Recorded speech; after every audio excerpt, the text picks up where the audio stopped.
Pongan su iPad, la libreta, donde sea, apunten, pero no apunten por apuntar, sino que apunten para poder estudiar durante la semana. Repasemos la escritura, ¿de acuerdo? No sé qué es como que, bueno, amén a todos, ya me voy, no, sino que repasemos y apuntemos, ¿sí? Así que, Pastor Diego, por aquí. El negro. Apágame ese. Déjame hacer un solo. Tu móvil. Hola a todos, ¿cómo están? Qué bueno tenerlos nuevamente. La verdad que feliz de, como repito, cada domingo, pero la verdad que feliz de estar reunidos, ¿no?, en el Señor y estar reunidos aquí. La verdad que es muy, muy hermoso. ¿Qué les parece? La verdad que los veo con cara de dormidos, la verdad. Sabemos que es domingo, pero ¿qué les parece si, aunque sea con, no le voy a decir que se levante, no vamos a hacer un lío acá, que se levante uno, pero aunque sea con una mirada, que se saluden con otro que no esté al lado suyo, porque acá la mayoría son matrimonios.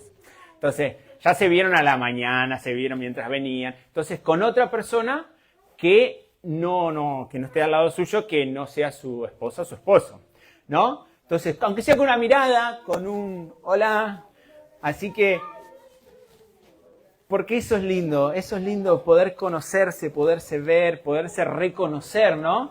¿Quiénes son? Porque la verdad que no sería muy agradable el ir por la calle y de golpe que alguien te diga, hey, nos congregamos juntos, y uno lo mira diciendo, no lo conozco. Claro, sería algo medio incómodo, ¿no? Por eso es lindo poder conocernos. Por eso también animamos a que después de las reuniones compartan un café, así para poder conocerse un poco más. Porque de eso se trata, ser iglesia, ser cuerpo. Se trata de ser comunidad. Se trata de estar los unos por los otros. Hoy quería hablar sobre una palabra, y la verdad que quería hablar sobre la iglesia centrada en su propósito. Porque la iglesia tiene y debería estar centrada en el propósito de Dios. Entonces, primeramente quería orar para que Dios pueda darnos revelación de todo esto. No solamente que quede en una reunión, no solamente que quede en una palabra que el pastor habló, sino que quede algo sellado en nuestro espíritu, ¿no? Algo que nos inquiete, que digamos, esto no puede seguir como vengo mi vida, sino que tiene que haber un cambio acorde a lo que Dios quiere que la iglesia haga, ¿no? Entonces, Señor, te damos gracias. Gracias primeramente porque podemos estar aquí reunidos en libertad, Señor, y proclamando tu palabra a todas las naciones, proclamando tu palabra, Señor, en esta ciudad, en este pueblo, en este país, Señor. Gracias por tanto amor, tanta misericordia, Señor, y en este momento oramos para que tu palabra sea sellada en nuestro espíritu, para que tu palabra, Señor, traiga convicción, Señor, de lo que tú quieres hacer, de cuál es tu propósito para la iglesia, de lo que tú quieres marcar en cada uno de nosotros para transformar día tras día, Señor, el evangelio, ¿no?, en esta ciudad. Gracias, papá. Te bendecimos y te amamos en el nombre de Jesús. Amén. Amén. Bueno, cuando hablamos de propósito, vamos a introducirnos en el tema. Cuando hablamos de propósito, hay que aclarar un asunto, primeramente. Y ese asunto es que no hay muchos propósitos, ¿no? No hay muchos propósitos que los propósitos de Dios. No, hay uno solo, que es el propósito eterno de Dios.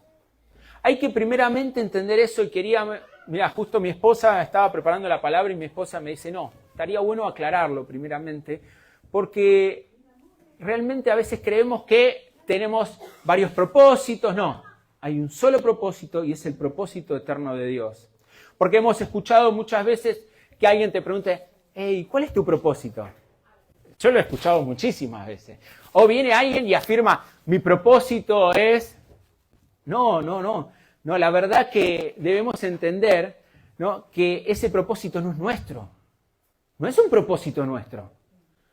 Es el propósito de Dios en la vida de cada uno de nosotros, en la vida de cada una de las personas.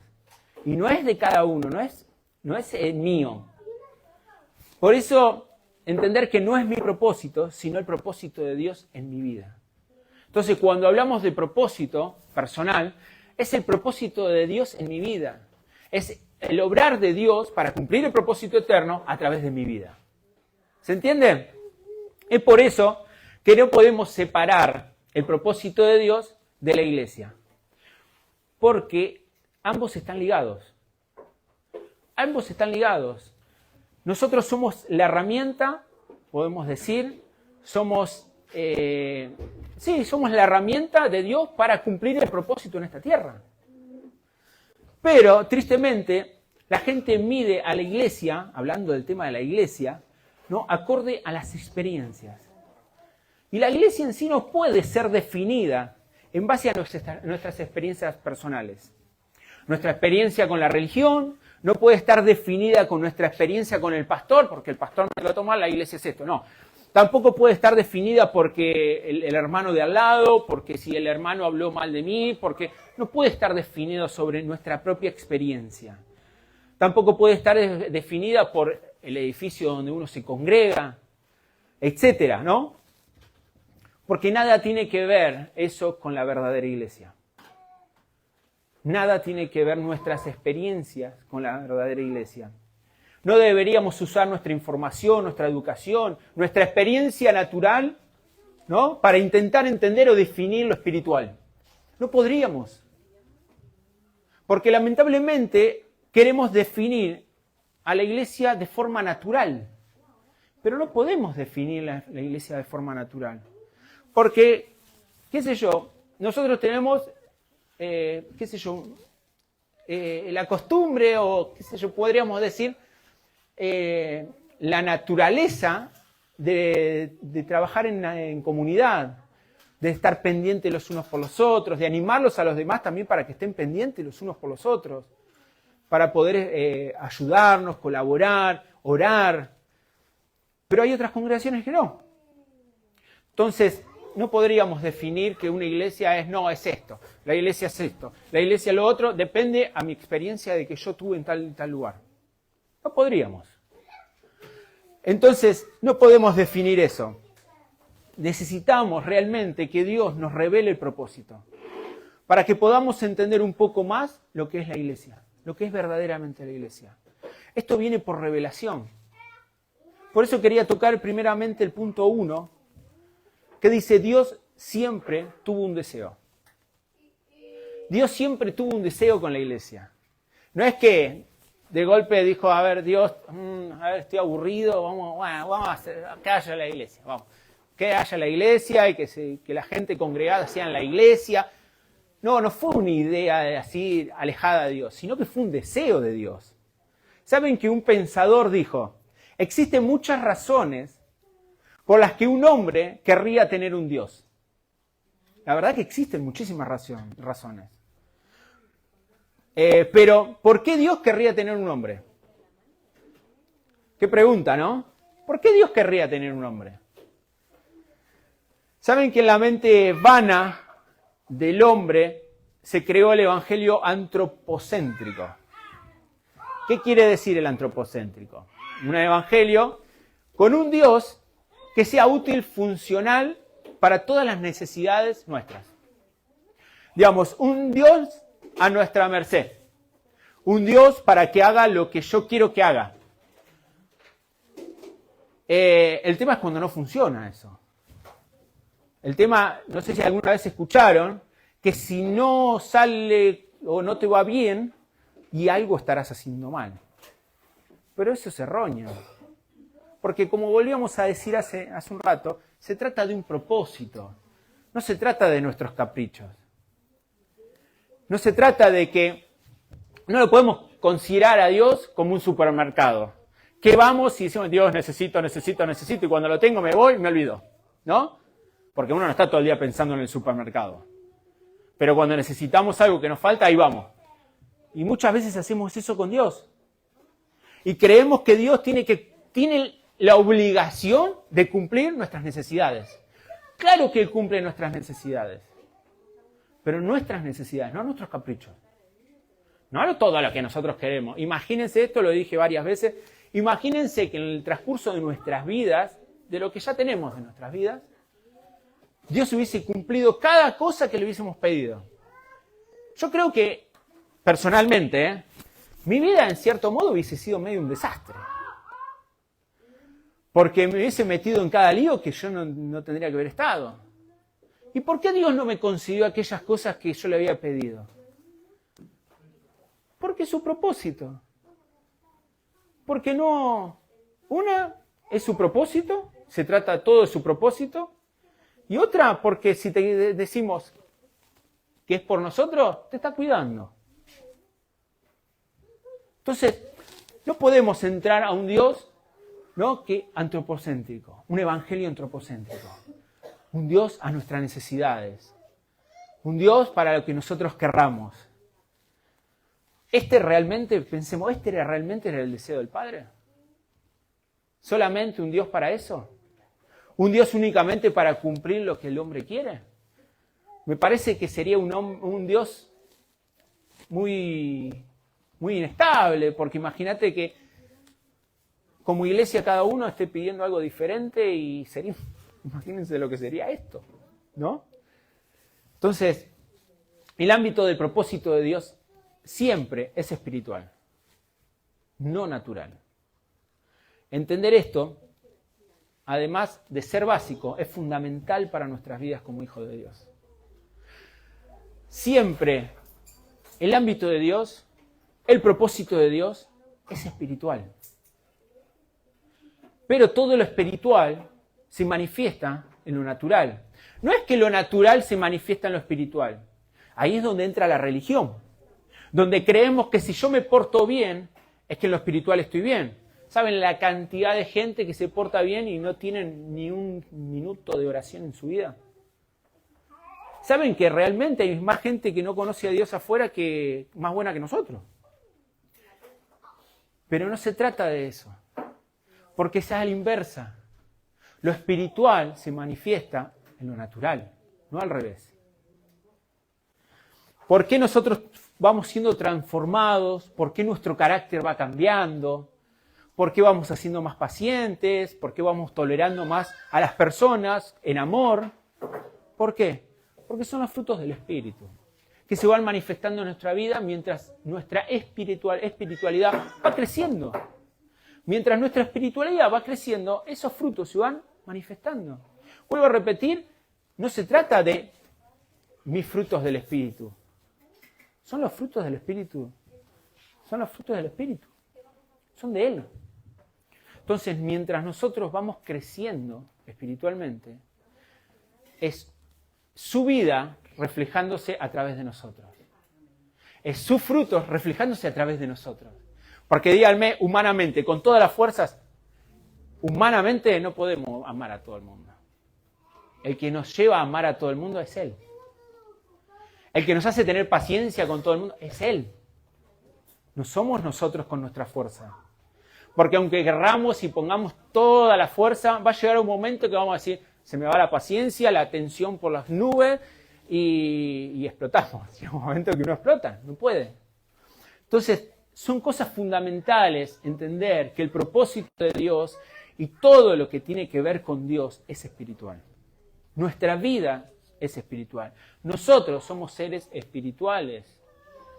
Entonces, tendríamos que empezar a mirar un poco más con el lente espiritual, con el lente de Dios, cómo Dios ve a las personas.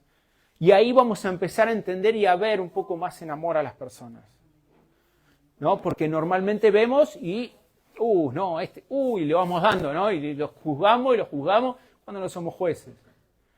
A veces no entendemos el obrar y no lo vamos a entender jamás el obrar de Dios en la vida de una persona. A veces creemos, no aprende más. ¿Cómo que no aprende más?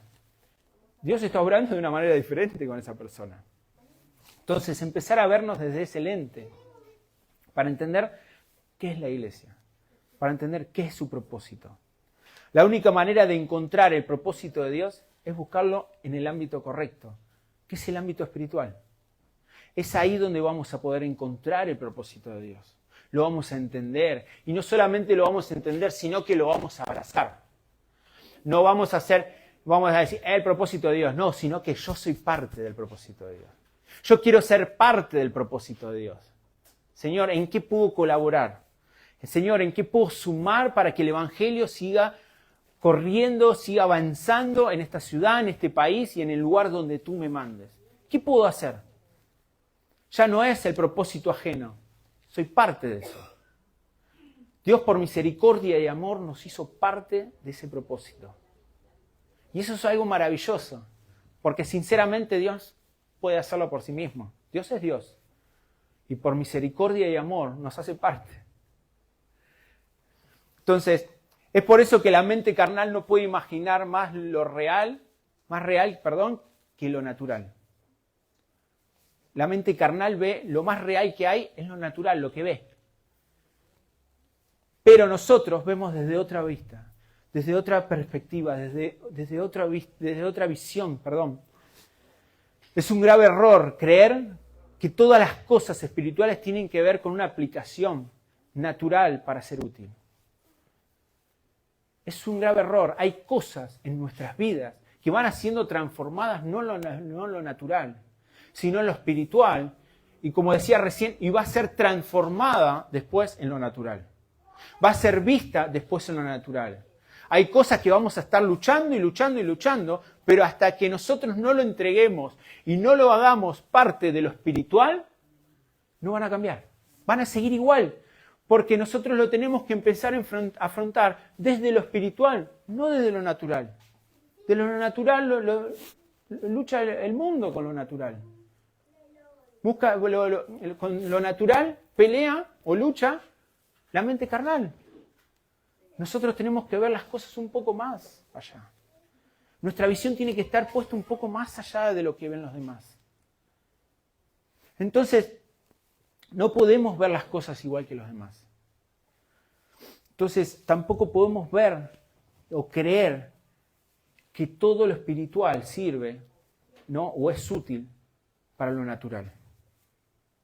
Es al revés. Dios, Espíritu, creó lo natural para servirle a Él. No al revés.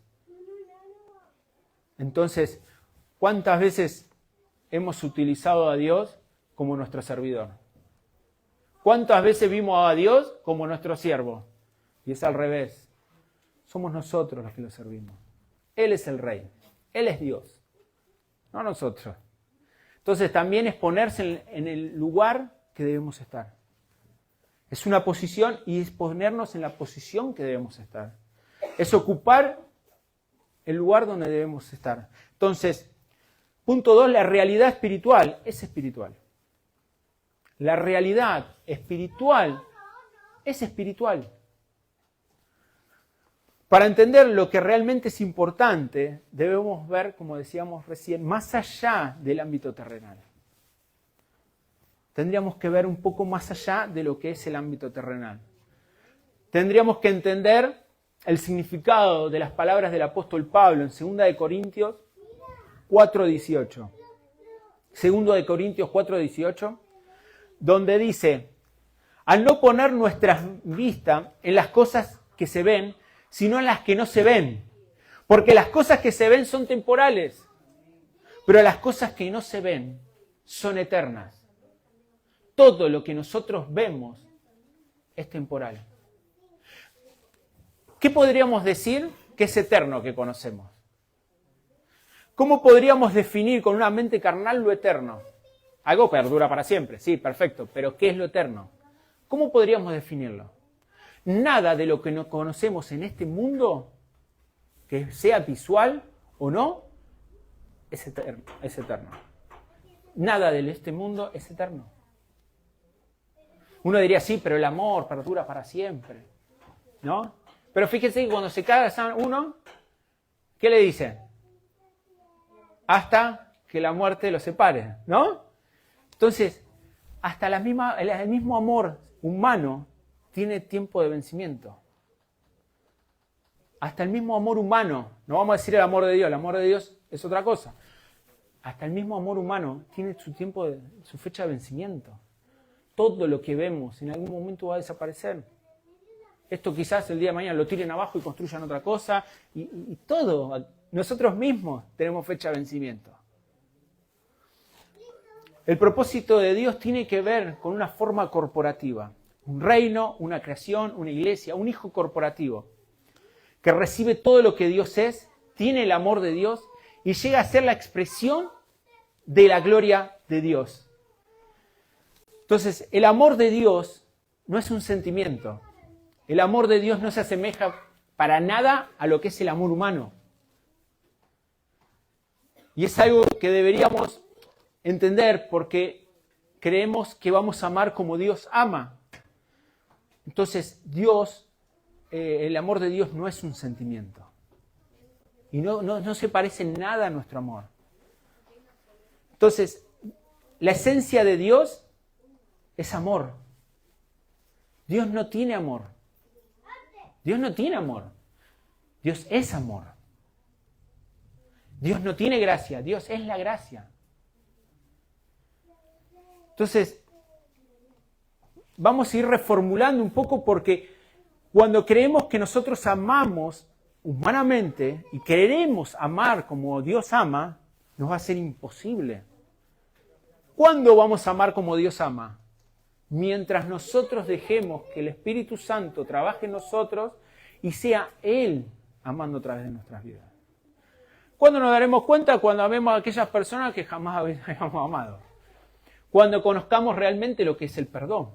Cuando podamos perdonar realmente, pero de corazón. Podamos perdonar de amor.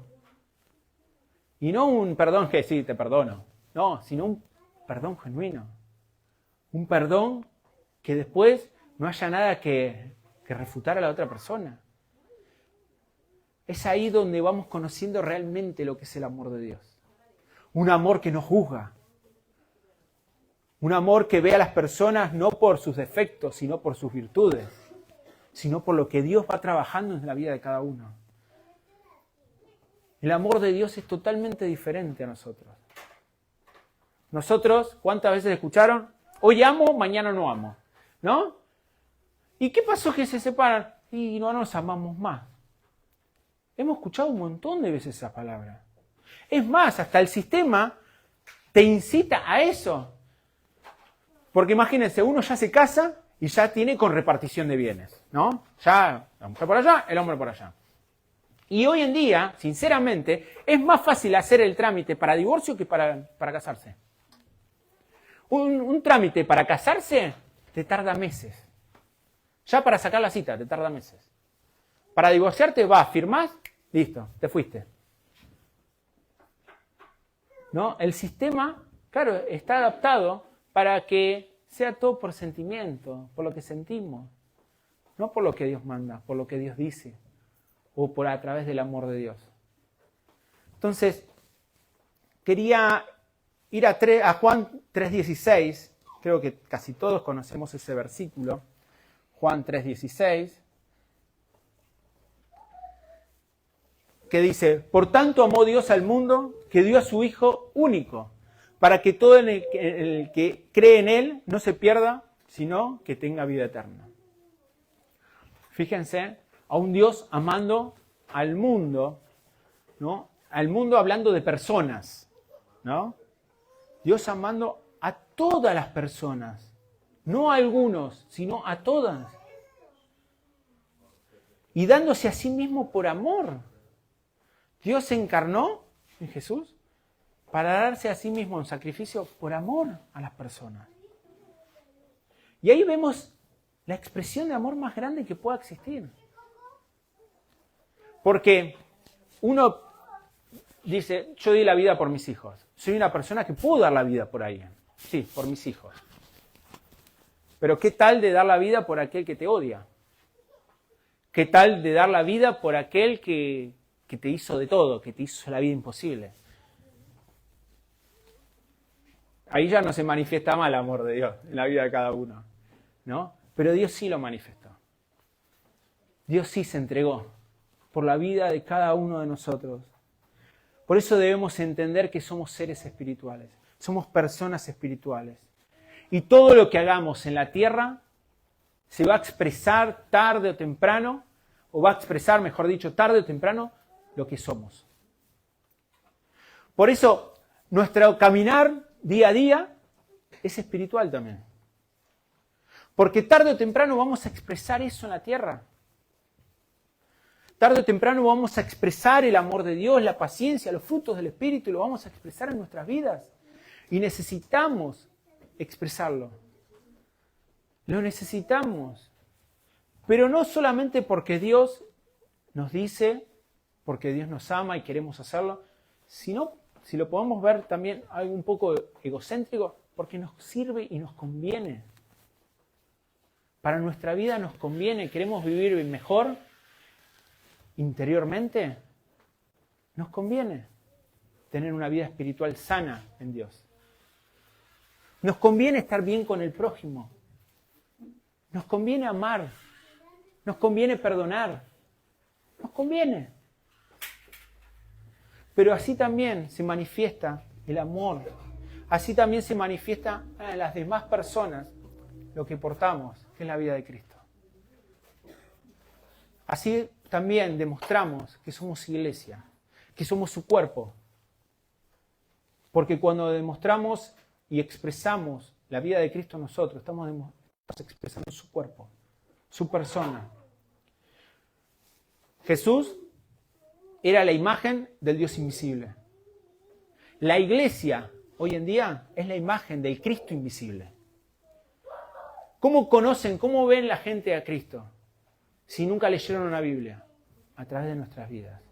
No sé si alguna vez les pasó, y si no ya les va a pasar, que va a haber personas que te van a decir, hey, vos sos diferente. Sos diferente a los demás.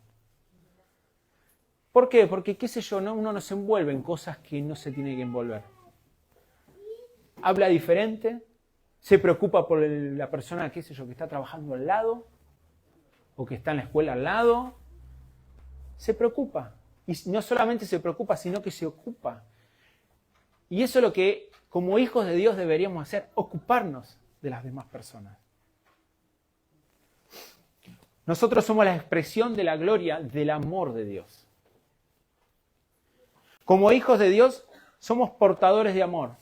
Si Dios habita en mí, soy portador del amor. Porque, como decíamos, Dios es amor, entonces somos portadores de amor. Un amor que le falta al mundo. ¿Pero qué le falta al mundo? ¿El amor? Si Dios es amor. Le falta a Dios al mundo. Entonces somos nosotros los que vamos transportando el amor de Dios en nuestro interior a alguna casa, a la vida de otra persona. Le hacemos conocer, le damos a conocer al Dios que amamos. Y eso es muy importante para nuestras vidas y para la vida de otras personas. Porque para nuestras vidas es que estamos entendiendo lo que es la iglesia. Estamos entendiendo lo que es el propósito de Dios. Decimos, es reconciliar al mundo con Cristo. Pero, ¿cómo hacemos? ¿No? Porque creo que casi todos conocemos el propósito eterno de Dios, reconciliar al mundo con Cristo. ¿Y cómo lo hacemos? ¿Qué? ¿Gritando en una esquina? ¿Que se arrepientan porque se van al infierno? ¿Así lo vamos a hacer? La mejor manera para hacerlo es expresando el amor de Dios. La gente se tiene que acercar a Dios a través de su amor. El amor que expresamos, no a través del temor. No que la gente tenga temor de irse al infierno, entonces me acerco a Dios. No, sino que a través del amor. Que sea una relación de amor, no de temor a Dios. Porque es la manera más hermosa de experimentar a Dios. De poder experimentar su amor. Y no verlo como un Dios malo que si hago mal me va a mandar al infierno. Sinceramente, si amamos, vamos a empezar a caminar diferente. ¿Cuántas veces, qué sé yo, una relación, uno va cambiando acorde a lo que la otra persona le va gustando o no? Más cuando son novios, ¿viste? Que van enamorados y el chico o la chica ya deja de reunirse con sus amistades, ya deja qué sé yo, de salir, de hacer cosas que quizás a la otra persona le puede lastimar. O quizás no está bien, o quizás no le llega a gustar.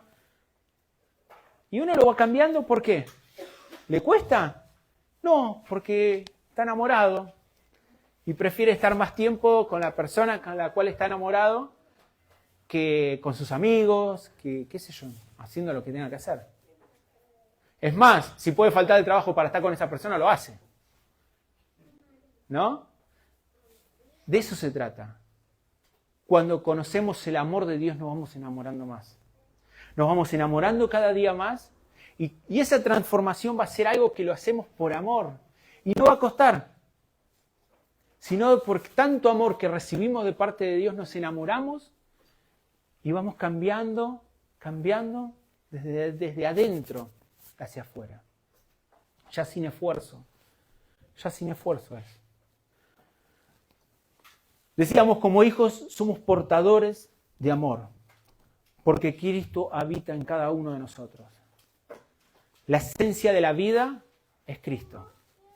La esencia de Cristo es Dios. Y la esencia de Dios es amor. Por eso tampoco podemos separar lo que es la vida del amor. No podríamos separarlo. Cuando hablamos de la vida, hablamos del amor. Y la vida que Dios nos dio es gracias a su propio amor hacia nosotros. La vida que Dios nos dio es por su amor. La verdad que son palabras que me encanta predicar porque creo que es la función de la iglesia en esta tierra. Expresar el amor de Dios. Expresarlo. Pero no que, vamos a esforzarnos para amar. No, que sea algo natural de nosotros. Que sea una manifestación o una consecuencia de nuestra vida espiritual constante, de cómo va creciendo nuestra vida espiritual. Que sea de esa forma. Que me interese por las cosas que realmente valen las penas, que son las cosas eternas, que son las cosas de Dios. Ahí es cuando nosotros vamos a empezar a entender otras cosas y nuestra perspectiva de vida va a ser diferente. Los problemas, las consecuencias, los problemas, las circunstancias de nuestra vida, las vamos a estar viendo desde otro punto de vista.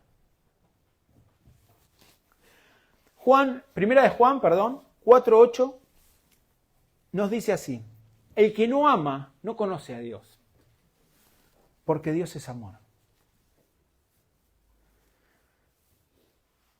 Tenemos que conocer a Dios. Tendríamos que conocer a Dios. Porque necesitamos amar. El amor es, la verdad, es la expresión más linda de Dios. Y no solamente decir, siento el amor de Dios, sino el poderlo dar a otra persona que lo necesita.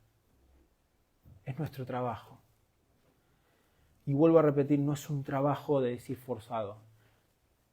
Es algo natural, algo orgánico que sale. No es como un pájaro que ¿qué hace? Vuela. Nosotros tenemos que trabajar nuestra espiritualidad para que ese amor sea algo natural. Que sea algo natural. De a poco las quejas sobre los demás, todo va a ir desapareciendo. Todo tiene su proceso. Ojalá fuera todo, ahora amo a Dios, listo. Todo tiene su proceso. Pero necesitamos también crecer y madurar en lo espiritual. No podemos seguir siendo niños espirituales de por vida. No me digan nada, pero piensen. ¿Cuándo fue la última vez que oraron en el mismo momento por las necesidades de una persona? Qué sé yo, en algún lugar, en algún trabajo, que tal persona te dice, tengo un problema, me duele esto, estoy con, qué sé yo, necesito algo, tengo un familiar, y decimos, bueno, vamos a orar. Y siendo que la persona no es cristiana. ¿Saben que no hay mayor demostración de amor que orar por alguien? No hay mayor demostración de amor que orar por alguien. Y nuestra esencia es expresar, como decíamos, el amor al mundo. Aunque nos rechacen, nos agredan verbal o físicamente. Es orar por nuestros enemigos también. Es orar por las personas. Es orar por los demás. Porque el orar por las personas es la mayor demostración de amor. Es decir, no solamente me preocupo por tu situación, sino que me ocupo por tu situación, orando. Estamos convencidos que la oración tiene poder. Y hoy también Dios sigue sanando. Hoy también Dios sigue haciendo milagros en la oración. No solamente en sanidad, sino en diversos milagros.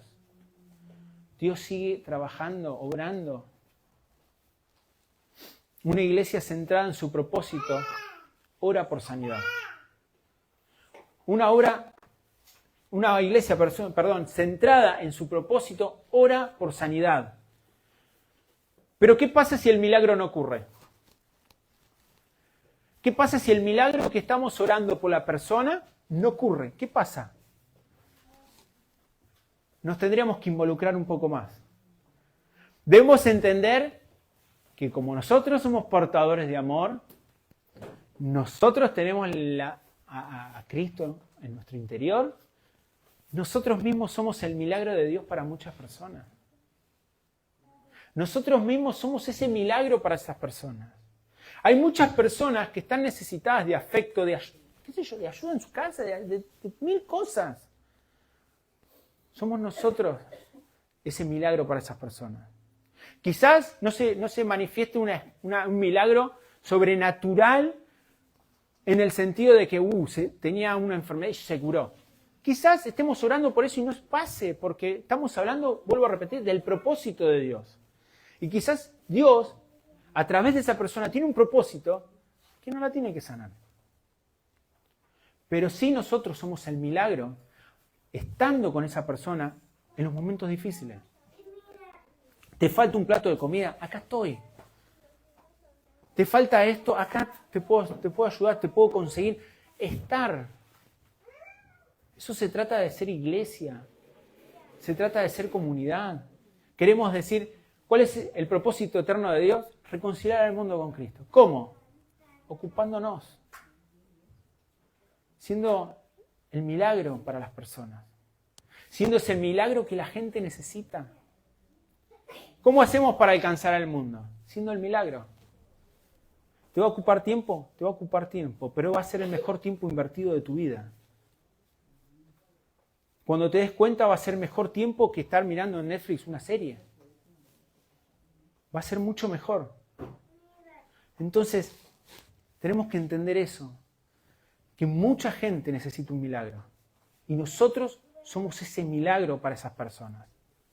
Una iglesia centrada en el propósito de Dios es una iglesia que entiende que su propia vida es un milagro para el otro.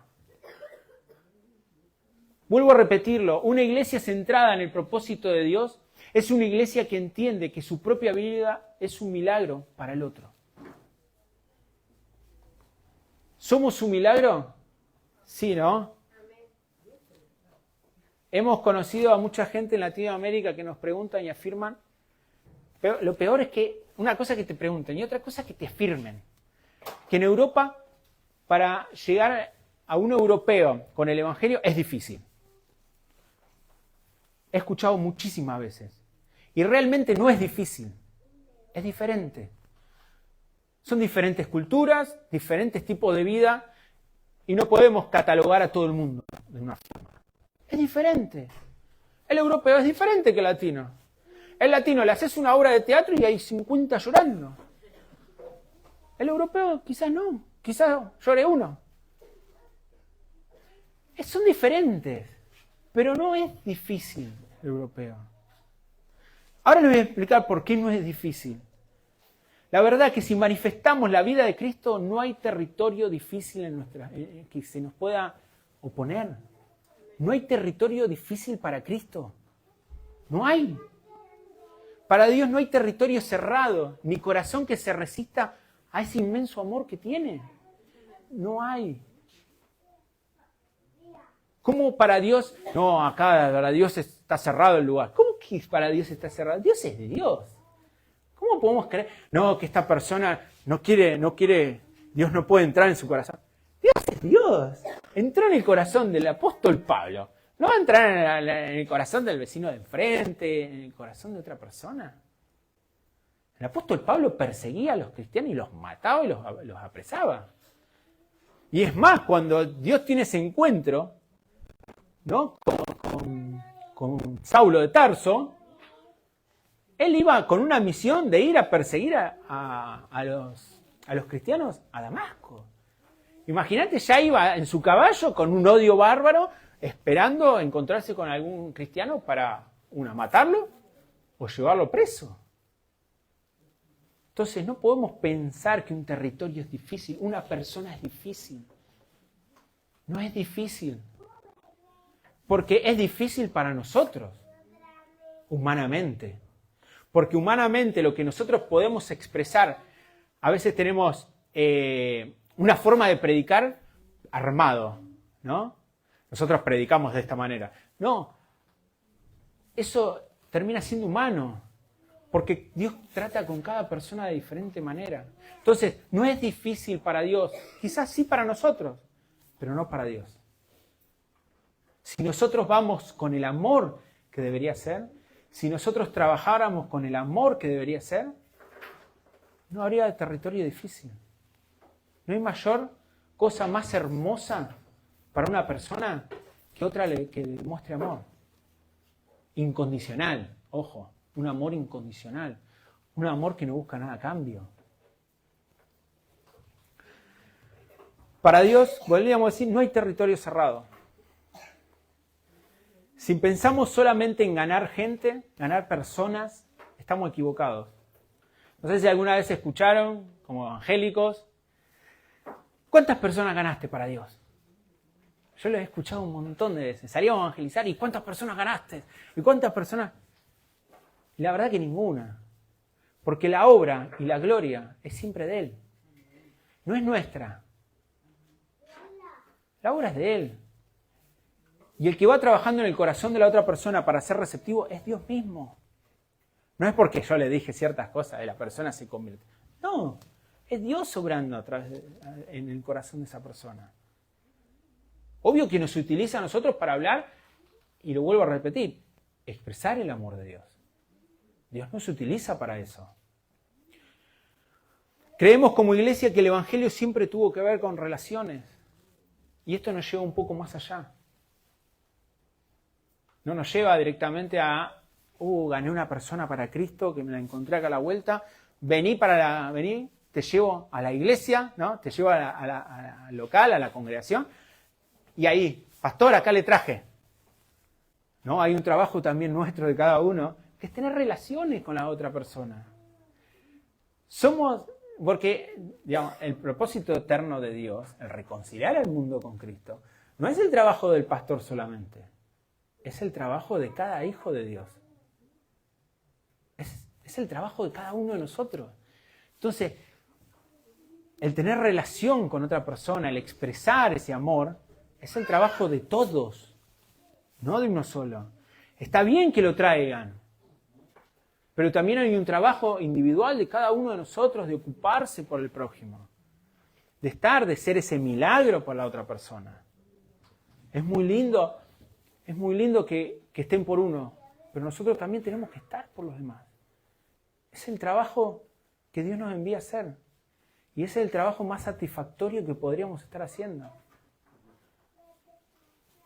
Ahí yo a veces veo, y vos vas a una tienda así, y hay gente que te está atendiendo a la puerta y, hola, ¿qué tal? Y es una expresión de alegría o de, qué sé yo, ¿cómo podría decirlo? Pero es una expresión forzada. Cuando nuestra expresión tendría que ser natural. No que estemos todo el día sonriendo, pero que de nuestro interior brote ese amor de Dios. Ya estamos terminando. Sabemos muy bien que el propósito eterno de Dios es reconciliar al mundo con Cristo.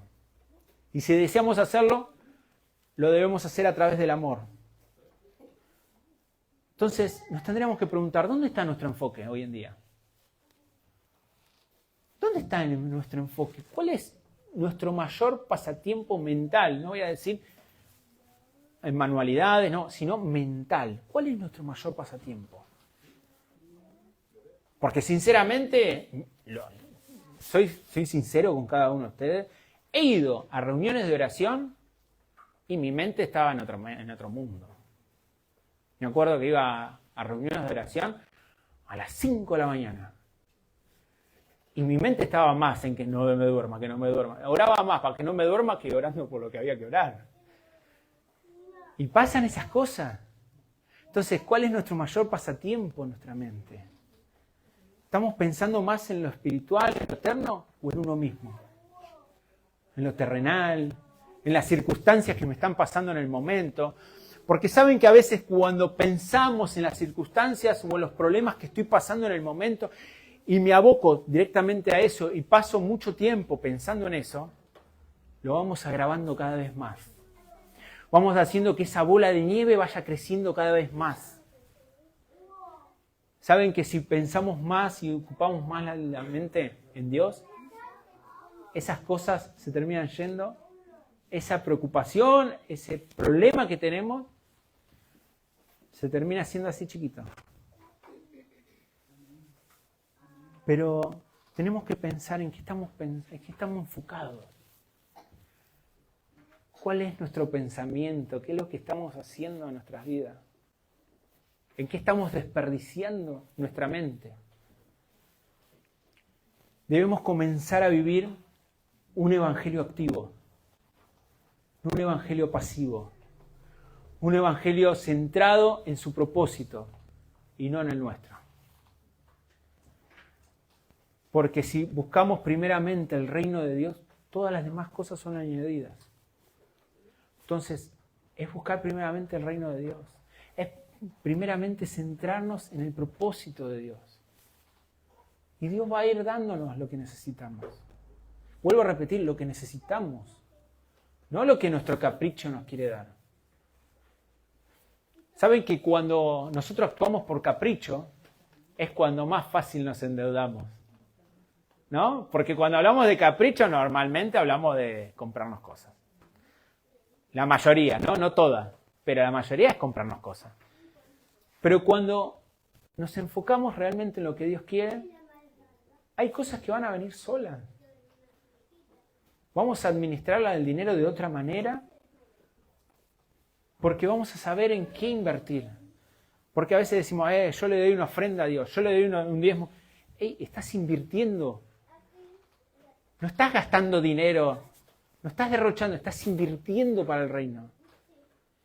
Y saben que en lo espiritual está la ley de la cosecha, la siembra y la cosecha. Y no es algo que digamos, esto es cristiano. No, es una ley espiritual. Ojo que no estoy pidiendo la ofrenda, ¿no? Pero es una ley espiritual. Hay gente, empresarios mundialmente, que no son cristianos, que ellos diezman. Ellos diezman porque saben que Dios les retribuye. Y capaz que van una sola vez en el año van a la iglesia, bueno, pero para saludar al cura o al pastor. Pero saben que hay una ley espiritual. Saben que Colgate, creo que es brasilera Colgate, si no me equivoco. Colgate, el dueño de Colgate, diezma, no vamos a decir diezma porque ya no sería un diezmo, pero el 90% de los ingresos. Es muy fuerte. Y con el 10% paga a los empleados, hace todos los gastos. Fíjense cómo Dios obra. Entonces, tenemos que entender que tenemos que vivir centrados en su propósito y no en el nuestro. Tenemos que vivir centrados en un evangelio que manifiesta el amor. Tenemos que meditar en nuestro interior y decir, ¿dónde estoy metiendo mi enfoque? ¿En qué ocupo tanto tiempo mi mente? ¿Estoy pudriendo mi mente o le estoy dando vida? Porque es muy importante lo que tarde o temprano vamos a expresar de nosotros. Porque, sinceramente, una religiosidad va a durar un tiempo determinado. Si nosotros hacemos, soy bueno por esfuerzo, va a llegar un momento que no va a aguantar más. Doy amor por esfuerzo, va a llegar un momento que no vas a dar más amor porque no vas a poder más. Entonces, esto se trabaja. Y se trabaja en lo íntimo, en nuestras casas, en el día de semana. Se trabaja. orando, meditando en la palabra, escuchando prédicas. Se trabaja, teniendo relación con Dios, invirtiendo el tiempo de mi mente en cosas que realmente dan vida. Necesitamos entender que nuestra vida es más espiritual que natural. Es allí donde veremos que las circunstancias terrenales y temporales es quien Dios las controla. Vamos a ver las cuestiones terrenales como algo temporal, como algo que va a pasar enseguida. ¿Cuántos vieron que vino una tormenta, ¿no?, en la vida de uno y es como que el fin del mundo? Y realmente cada problema, cada situación, cada tormenta de nuestra vida tiene fecha de vencimiento para Dios. Y si nos enfocamos en lo espiritual, lo vamos a ver desde esa mirada, desde esa perspectiva. Cada situación tiene una fecha de vencimiento. ¿Se va a hacer eterna? ¿Saben cuándo? Cuando nosotros solamente nos enfoquemos nosotros. Cuando hay gente que vela a su esposa, a su esposo, durante toda la vida. Y la ves y está toda la vida triste. Porque en el año 1940 falleció su esposo. Y dice, ¿pero cómo? ¿Tantos años? Obvio que hay un tiempo de duelo como familia. Pero queda en nosotros si estamos mirando, somos el ombligo del mundo o nos enfocamos en Dios realmente. Y entendemos que nuestra vida sigue y entendemos que Dios está haciendo algo en cada uno de nosotros para poder ayudar y expresar su amor a miles de personas. A miles de personas. Yo quería orar en este momento para que empecemos a ver las cosas a través del propósito de Dios. Que empecemos a ver todo, nuestra vida, a través del propósito de Dios. Es muy lindo tener un propósito en esta vida. Y la tenemos. Después tenemos cada uno una función diferente que Dios nos va poniendo, nos va dando un llamado, pero todos tenemos un propósito en esta vida. Y quisiera, la verdad, que orar para activar eso en la vida de cada uno. Para que esta palabra quede sellada en el Espíritu y no quede una simple palabra que el pastor dijo, que Dios habló a través del pastor o lo que sea, sino que realmente haya una transformación desde adentro hacia afuera. Por eso, si me acompañan, Señor, te doy gracias. Gracias porque cómo te vas tú expresando a través de nosotros. Gracias por ese inmenso amor que tú nos has demostrado a través de la cruz. Gracias, gracias, gracias porque a través de tu misericordia hoy tenemos vida, hoy disfrutamos, hoy amamos, solamente a través de tu vida, porque en ti lo tenemos todo, fuera de ti no tenemos nada. Señor, oro por una activación en nuestro espíritu, para que no nos quedemos solamente en que nos preocupamos por las personas, sino que empezamos a ocuparnos. Señor, nos comprometemos a hacer el milagro para aquellas personas que lo necesitan. El milagro para mi hermano que está al lado mío, que esté pasando una situación. Nos ocupamos, Señor, por el mundo, porque amamos a cada persona a través de ti. Señor, oramos por una activación, que nuestro espíritu nos empiece a inquietar, a expresar tu amor, a tener más tiempo en comunión contigo, a poder ocupar nuestras mentes en aquellas cosas que sí valen la pena ocuparse. Señor, sabemos que tú te ocupas de nosotros y nosotros queremos ocuparnos de ti, Señor. Queremos servirte, queremos amarte, queremos entender y saber y vivir este propósito tan hermoso que es tu propósito, amado. Tu propósito eterno. Señor, te amamos tanto, que no podríamos explicar este amor. Oro para que en esta semana comencemos a vivir una vida más espiritual. para que haya una activación en todo lo que somos, para que todo lo espiritual que haya en nosotros se manifieste y que las personas en toda esta ciudad, en todo este país, en toda esta región, en todo este continente, puedan conocerte, pero no a través de una religión, sino a través de tu amor, Señor. Gracias, Señor. Gracias, Señor. Gracias, te adoramos con nuestras vidas. Señor, te exaltamos. Gracias, gracias, papá. Amén, amén, amén.